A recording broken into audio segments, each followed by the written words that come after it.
안녕하세요. 레스케이프 호텔에 있는 라망시크레에 다녀왔습니다. 음식만 보실 분은 3분 40초로 가시면 됩니다.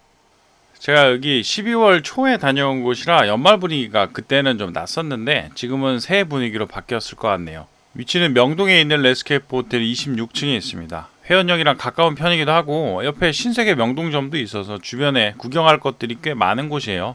보통 식사를 하게 되면 주차를 넉넉히 넣어주니까 밥 먹고 한두 시간 정도는 돌아다닐 수 있습니다. 저는 예전에 이 주변에서 남대문 주류시장에 술을 사러 갔었어요. 모든 술이 그런 거는 아니지만 저기가 거의 면세가랑 비슷하게 살 수 있습니다.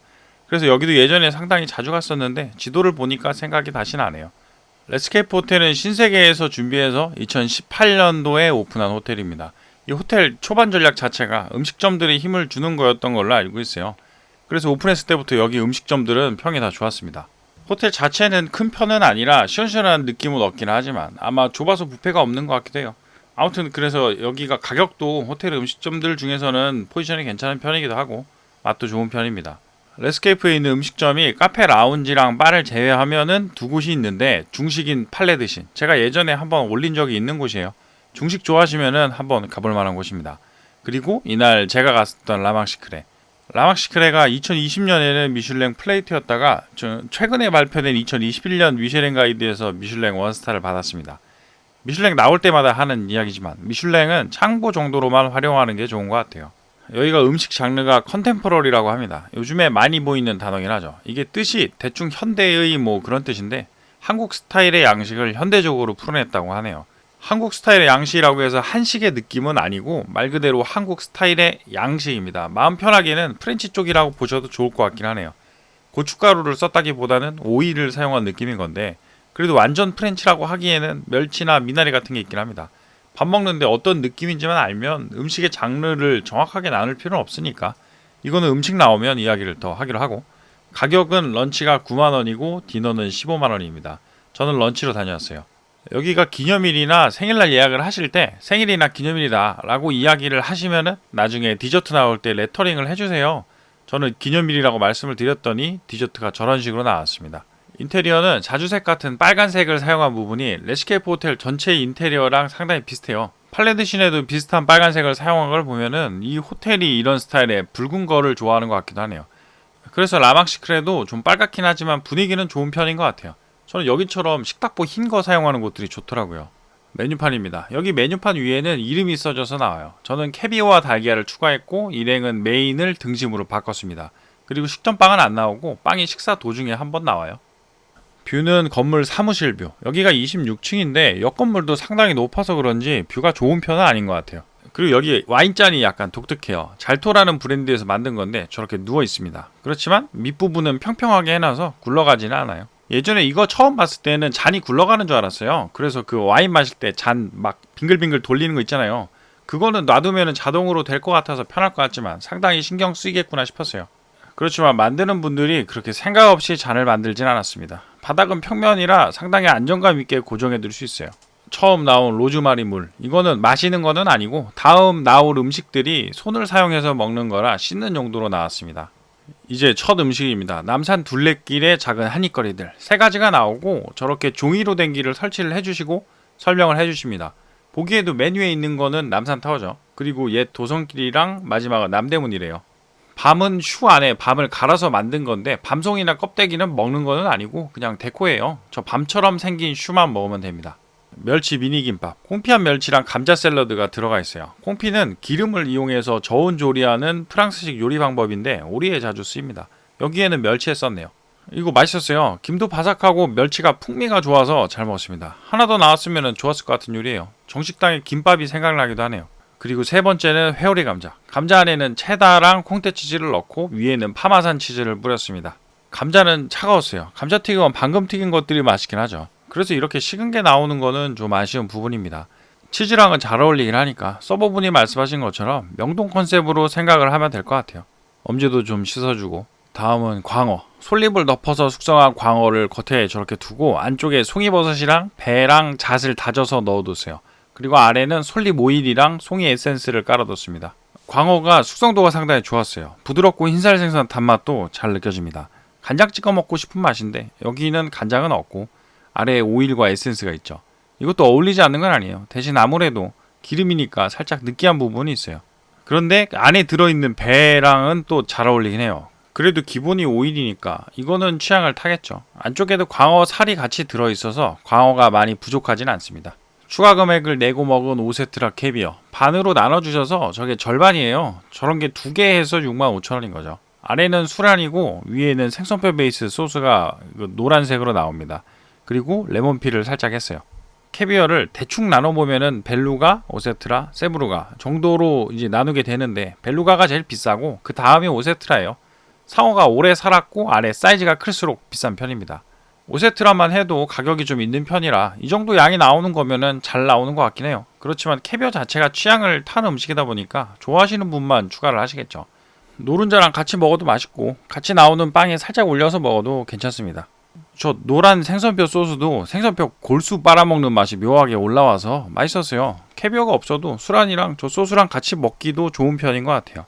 캐비어가 양이 많이 나왔다지만 비율상으로는 많은 건 아니니까 아껴 먹게 되긴 하네요. 그리고 소스나 수란은 괜찮은데 캐비어를 먹을 때에는 쇠로 된 수저를 사용을 하면은 금속 맛을 얘네가 흡수를 해서 맛이 변할 수가 있으니까 같이 나오는 자개 스푼으로 먹으면 좋습니다. 다음은 사우도우 브레드 바스켓. 사우도우 빵이 바구니에 담아서 나옵니다. 피크닉 컨셉으로 저렇게 세팅을 해주세요. 라망시크레가 컨셉을 좀 좋아하는 것 같아요. 처음에 종이 남산 타워도 그렇고 나중에도 비슷하게 또 나옵니다. 그리고 뇌같이 생긴 버터. 무염 버터인데 위에 소금을 좀 뿌려뒀어요. 그래서 어디를 뜨냐에 따라서 간을 다르게 해서 먹을 수 있습니다. 호박잼은 단호박에 담겨서 나오네요. 그리고 발사믹이랑 올리브 오일도 나오고 이거 빵을 잘 만들었어요. 그리고 식은 빵이 아니고 바로 만들어진 게 나오는지 김도 나고 뜨겁습니다. 겉은 너무 바삭하다 못해 딱딱할 정도고 안쪽은 아주 부드러워요. 이거 맛있습니다. 사우도우가 취향 타는 빵이긴 한데 너무 여기가 많이 시큼한 편은 아니에요. 그래서 처음 드시는 분도 먹기에 부담이 많이 되지는 않을 것 같아요. 그래도 안쪽에서 신맛이 나긴 하니까 버터를 잔뜩 발라 드시는 것도 좋은 방법입니다. 이거 다음이 랍스터인데 요리하는 도중에 저렇게 가지고 와주셔서 향을 맡게 해주세요. 이 타이밍이 빵 먹을 타이밍인데 자린고비 컨셉인 것 같아요. 향은 상당히 좋습니다. 랍스터. 양은 그렇게 많은 편은 아니지만 메인이 아닌데 랍스터가 나오는 거는 좋은 것 같아요. 저기 가르가넬리 파스타 안에는 랍스터 집게살을 어묵처럼 만들어서 넣어뒀어요. 저 폼이나 퓨레들은 단호박입니다. 그리고 위에 있는 거는 오븐에 구운 호박이고요. 랍스터는 성게알을 글레이즈해서 구웠다는데 그래서 그런지 성게알에 그 묘하게 꼬릿한 향이 나요. 이게 양이 많은 편은 아니라 약간 아쉽긴 하지만 이것도 맛있습니다. 살이 부드럽기도 하고요. 아까 보여주신 것처럼 숯에서 구워서 향도 좋아요. 좋은데 그래서 그런지 숯가루가 약간은 묻어 있습니다. 파스타도 안에 온전한 랍스터살은 아니지만 집게살을 사용한 어묵 같은 걸 넣어둬서 먹기 좋아요. 그런데 아무래도 살만 먹는 것보다는 맛이 약하긴 하죠. 그래도 소스랑 같이 먹으면은 이거 꽤 괜찮습니다. 그리고 이제 메인 요리들. 일행은 추가금을 내고 한우와 가지를 주문했어요. 맨 아래에 있는 거는 안심이에요. 위에는 아까 나왔던 사우도우를 된장이랑 같이 올려놨는데 이게 은근 어울려서 고기만 먹는 것보다 좀 식감도 다양하고 맛도 좋더라고요. 나머지 고기는 새우살이랑 리바이. 저렇게 자르기도 힘들었을 텐데 미니어처처럼 잘 구워놨습니다. 그리고 가운데 가지는 가지 위에 절인 가지를 올려두고 옆에는 가지 퓨레를 놔뒀어요. 가지 잔치인데 소스도 가지색인데 가지 소스는 아니겠죠. 제가 먹은 거는 양갈비와 미나리. 이거는 추가 금액이 없습니다. 양갈비 부분을 뼈를 제거하고 먹기 좋게 살만 나왔어요. 위에 묘하게 생긴 굽은 양파예요. 안쪽에 양 어깨살을 다져서 넣고 양파로 감싸뒀습니다. 아래에는 미니 양배추고 녹색 소스는 미나리 소스입니다. 메인 고기 위에 있는 거는 미나리 크럼블. 그리고 뿌려주시는 양고기 소스에 녹색이 살짝 섞여 있는데 이거는 미나리 오일이라고 하시네요. 그래서 메뉴 이름에 미나리가 들어가나 봅니다. 한우도 가지가지고 여러 개를 했는데 양갈비도 미나리를 많이 사용했네요. 원래 저는 채소를 선호하지는 않지만 이런 데 오면은 다 잘 먹긴 합니다. 추가로 나오는 양갈비 사이에 있는 늑간살. 저 뼈들을 다 뜯어 먹는 거는 아니고 자세히 보면은 위쪽에 고기가 4점이 있어요. 그것만 드시면 됩니다. 한 사람당 2점씩. 고소한 맛이 강해서 좋아요. 양갈비 위에 있는 크럼블이 그렇게 느낌이 많이 나진 않지만 갈비 자체가 부드러워서 이거는 맛있게 먹었습니다. 굵기가 상당히 좋았어요. 일행에 가지를 주던데 이런 거는 모른 척해도 괜찮죠. 그리고 양파 안에 있는 어깨살은 양 느낌이 확실히 좀 더 나긴 합니다. 냄새가 많이 난다기보다는 고기 맛이 강해서 그런 것 같아요. 지방은 좀 없는 편이고 이게 양파랑 같이 이렇게 먹으니까 중앙아시아 쪽 음식 같은 느낌도 나긴 하네요. 소스가 녹색이라 더 그런 것 같기도 하고요. 메뉴판에 써있는 디저트가 나오기 전에 다른 디저트가 하나 더 나옵니다. 무스 케이크인데 아까 말씀드린 것처럼 여기다가 초콜릿으로 글씨를 써주세요. 사실 저는 이날이 무슨 기념일은 아니었어요. 그런데 글씨를 찍어보고 싶어서 예약할 때 기념일이라고 말씀을 드렸습니다. 이거 관련해서 가기 며칠 전에 직원분이 확인차 전화가 다시 오셔서 기념일이시냐고 확인을 하시더라고요.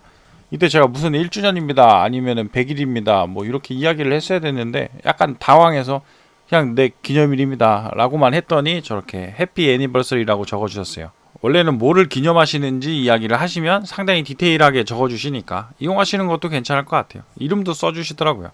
케이크의 맛은 안은 새콤하고 겉은 달아서 이거 맛있어요. 저 핑크 부분이 하트 모양으로 보여야 되는데 제가 너무 막 잘라서 잘 보이진 않네요. 두 번째 디저트, 타르트 타탱과 바닐라 아이스크림. 소스는 카라멜 소스에 위스키를 넣은 소스입니다. 타르트 타탱은 약간 신맛이 나서 상큼한데 아이스크림은 달고 소스는 좀 짜니까 묘하게 비율이 잘 맞는 것 같아요. 마무리 음료는 홍차나 커피를 선택할 수 있어요. 밀크티도 가능하다고 하셔서 저는 밀크티를 마셨습니다. 그리고 마지막 디저트, 음료랑 같이 먹으라고 하리보처럼 생긴 겉면이 상당히 신맛이 강한 젤리가 입술 모양 초콜릿이랑 같이 나와요. 이게 문 열기가 좀 힘들기도 하고 컨셉이 궁금해서 얘들을 왜 가둬두고 있는 거냐고 여쭤봤어요. 그랬더니 서버분이 이거는 가둔 게 아니고 여기 호텔 이름인 레스케이프가 일상에서의 탈출이라는 의미가 있어서 얘네들도 세 장에서 탈출시키는 컨셉이라고 하셨어요. 나오자마자 잡아먹히는 것 같긴 하지만 탈출이 맞긴 하겠네요. 그리고 마지막으로 나가면서 주시는 테이크아웃 디저트, 호두가 들어간 마들렌인데 깜빡하고 사진을 찍진 않았습니다. 이런 게 작은 부분일 수도 있지만 받는 입장에서는 기분이 상당히 좋은 것 같아요. 기념일에 가기 좋을 것 같은 라망시크레. 전반적으로 음식의 소금간이 강하다기보다는 맛이 강한 것 같기도 하고 오일이랑 소스를 많이 사용해서 약간 느끼한 부분이 있는 것 같긴 합니다. 뭐 프렌치가 그런 부분이 있는 거는 맞긴 하죠. 저는 맛있게 먹긴 했는데 일행은 약간 느끼하다는 평이었어요. 그리고 맨 앞에 나왔던 종이 남산타워나 피크닉 빵이나 그리고 양갈비 뼈무덤처럼 식사에 스토리가 있어서 재밌는 부분들이 있었습니다. 그런데 음식당 1분에서 2분 정도 설명하시는 것 같아서 재미는 있지만 이게 듣는 게 약간은 길긴 한 것 같아요. 설명하고 계시는데 도중에 먹기도 애매하긴 하고요. 서버분들도 외우시기 힘드시겠다 싶었어요. 그리고 설명해 주시는 분들이 매번 바뀌어서 약간 산만하다는 느낌을 받긴 했습니다. 이거는 이날만 세팅이 그랬을 수도 있어요. 마지막으로 레터링 해주는 것도 상당히 괜찮아 보이긴 합니다. 찾아보시면 아시겠지만 상당히 디테일하게 써주시기도 해서 하고 싶으신 말을 이걸로도 할 수 있을 것 같기도 하네요. 취향에 맞는다면 음식도 맛있고 분위기도 좋아서 기념일에 오면은 좋을 것 같은 곳이었어요. 긴 영상 시청해주셔서 감사드립니다. 좋아요나 구독해주시면 조금 더 아주 많이 감사드릴 것 같습니다. 알림도 부탁드리겠습니다.